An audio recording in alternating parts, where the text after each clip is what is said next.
மரகத மலர்விடும் பூங்கொடி மழலை கூறும் பைங்கிளி.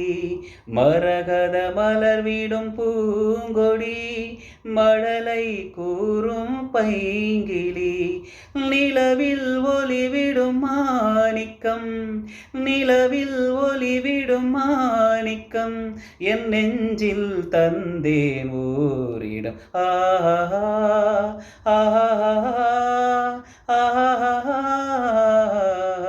அவள் ஒரு நவரச நாடகம், ஆனந்த கவிதையின் ஆலயம்.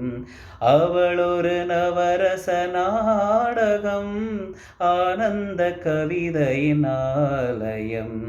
தழுவிடும் இனங்கிழல் மானினம், தமிழும் அவளும் ஓரினம். அவள் ஒரு நவரச நாடகம், ஆனந்த